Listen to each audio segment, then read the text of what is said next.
Өнөөдрийн контентоор 1950-ад оны Америкийн Висконсин мужийн Плейнфилд гэх жижигхэн хотод болсон энэхүү аимшигт хэргийг ярих болно. Өнөөдрийн аимшигт хэргийн цуврал алуурч нар. Түүний нэр бол Эд Гейн.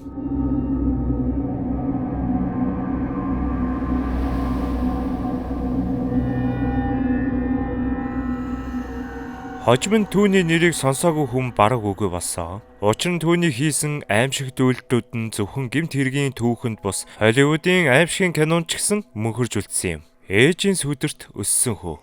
Эдвард Теодор Гейн 1906 онд төрсөн. Түүний хүүхэд нас бол айдас ганцаардал шашны сургаалын дунд өнгөрчээ. Ээж нь Аугуста Гейн хэмээх хатуу чанга нэгэн эмэгтэй байдаг билээ. Аав нь харин архин донтсон нэгэн. Аугуста хүүгээ гадаад ертөнц рүү бол нүгэлтэй, эмэгтэй хүн бол муу гэж итгүүлсэн бөгөөд Эд Гейн түүний үгэнд үг дуугүй захирагддаг байв. Тэр сургуульд байхдаа найз нөхөдтэй болж чадаагүй ба ээжээсээ өөр хүнтэй бараг ярьдаггүй тэрээр дотроо юр бусын гаж бодлуудыг тээж явжээ.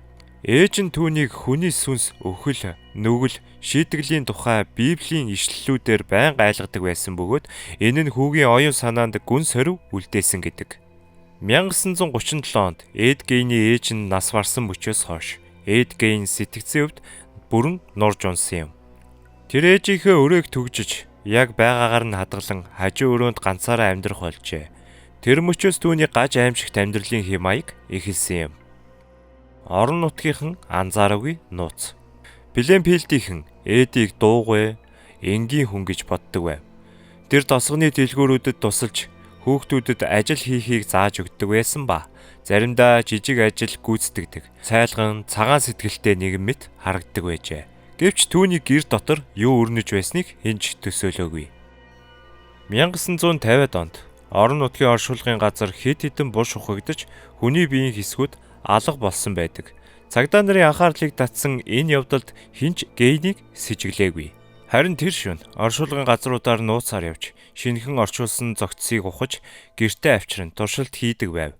Түүний зорилго ээжийнхээ дүр төрхийг дахин бүтээх, өгсөн хүмүүсийн арьс, нүүр, эд эрхтнэр амьд хүний дүр урлах байлаа.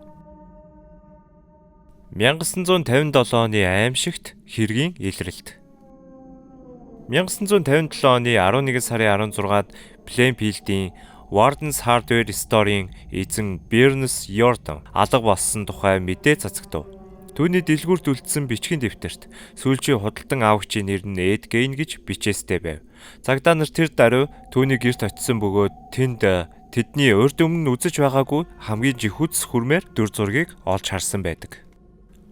Түүний гэрт орон шалгалтал, хүний гавлаар хийсэн аяга, арьс ширээр нь хийсэн гэрлийн бүрхүүл, хүний нүүрээр хийсэн маск, эмэгтэй хүний цээж, үс, яс гэд аимшигын музей шиг зүйл болсон байлаа. Галт тогооны өрөөнд Бернс Йордны зогцос сүлгөөтэй байсан бөгөөд тэр эмэгтэйн толгойг биеэс нь салгасан байжээ. Цагдаа нар Эдийг баривчилж шалгалтын явцад тэр бүх зүйлээ хүлээн зөвшөөрсөн юм. Түүний сэтгцийн гажуудал. Эд Гейн хүн алах зорилготой алуурчин гэхээс илүүтэй сэтгцийн эмгэгтэй хүн байсан гэдэг. Тэр өхөлд биш, өгсөн хүнийг амьдруулах тухай хий үзэгдэл хардаг байжээ. Эмч нарын үзэж байгаагаар тэр шизофрен буюу мама комплексийн хүнд хэлбэртэй байсан бөгөөд ээжийнхээ нас баралтыг хүлээн зөвшөөрч чадаагүй аж.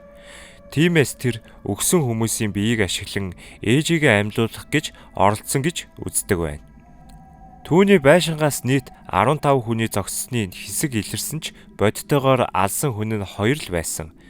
Бернс Йордан болон өмнө нь сураггүй болсон Мэри Хогн гэх эмэгтэй. Шүүх ял ба түүний хувь тавилан. 1958 онд шүүх түүнийг сэтгцийн хувьд эрүүл биш гэж үзэн эрүүгийн хариуцлагаас чөлөөлжээ. Түүнийг Висконсин мужийн сэтгцийн эмнэлэгт тусгаарлан нас барах хүртэл хорьсон юм. 1984 онд тэрээр 77 наснда зүрхний дутагдлаар нас оржээ. Гэсэн ч түүний нэр, үйлдэл, Америкийн соёл, ялангуяа кино урлагт мөнхөрсөн. Эд Гейний бодит амьдралын түүхээс сэдвүүлсэн кинонууд олон 10 жилийн турш үзэгчдийн зүрхийг дэвсүүлж, аимшигын жанрын их сурвалж болсон билээ. Аимшигын соёлын дүр төрх. Хүмүүс Эд Гейнийг зөвхөн алуурчин гэж харахаасаа илүүтэй сэтгэл зүйн айдсын бэлэг тэмдэг гэж үздэг. Түүний гаж сонирхол сэтгцийн уналт нь хүний оюун ухааны хязгааргүй аимшигт талд хүргдгийг харуулсан. Түүний түүх бол зүгээр нэг гэмт хэрэг бус, нийгмийн ганцаардал, оюун санааны гажуудлын үр дүн байв. Түүний байшин байсан газар одоо харин эзгүй тал болжээ. Хүмүүс тэр газарт очихоос имээдэг, зарим нь шөнөөр гэрэл асдаг гэж ярьдаг байна. Гэсэн ч одоо энэ нь домгийн хэлбэрт шилжсэн юм. Эцсийн бодол. Эд Гейний түүхийг унших бүрд хүний сэтгэл зүй ямар эмзэг, ямар гүн харанхуй байхыг мэдэрдэг. Ээжийн нөлөө, нийгмийн тусгаарлалт, ганцаардал, сэтгцийн гажуудал энэ бүгд нийлээд нэг энгийн хүнийг хэрхэн аимшигын дүр төрх бүтээхийг харуулсан бодит жишээ юм. Тэр бол хэний ч хайрлаж чадаагүй, хийн ч ойлгоогүй хүн байсан. Гэхдээ тэр ганцаардлаасаа гаргах замаа аимшигын хэлбэрээр сонгосон нь түүнийг нийгмийн нүдэнд мангас болгож хувиргасан юм. Эцэст нь Эд Гейний нэрээр бид зөвхөн айдас биш, харин сэтгцийн өвчин, нийгмийн тусгаарлалт, өртсөн хүнийг ойлгох хэрэгтэйг сануулах ёстой болж байгаа юм. Аимшигын кинон дээр гардаг алуурчингууд бодит байдал дээр бидний дэргэд анзаарагдахгүй оршиж байж болох юм. Хүн ба мангас хоёрын зааг. Эд Гейнийг шүүхэд өгөхөд хүмүүсийн хамгийн их гайхсан зүйл нь түүнийг тайван, бараг хүүхэд шиг царай, дөлгөөхөн яриа байв. Түүнийг аимшигын алуурчин гэж төсөөлөхөд хэтэрхий дөлгөөн харагддаг байсан. Гэвч тэр инээмсэглэн суух зуурт түүний оюун санааны гүндэх харанхуй ертөнцид өвхөл айдас шаналл төөрөгдөл зэрэгцэн оршдог байв. Сэтгэл судлаачид Гейнийг судалж байхдаа нэгэн зүйлийг тэмдэглэсэн байдаг. Тэр хизээч муу санаатай байгаагүй. Харин бодит байдлыг гээсэн, сэтгцийн хүлээсэнд орсон хүн байсан. Энэ бол хүйтэн зэвсэг барьсан алуучнаас илүү аимшигтай үнэ юм.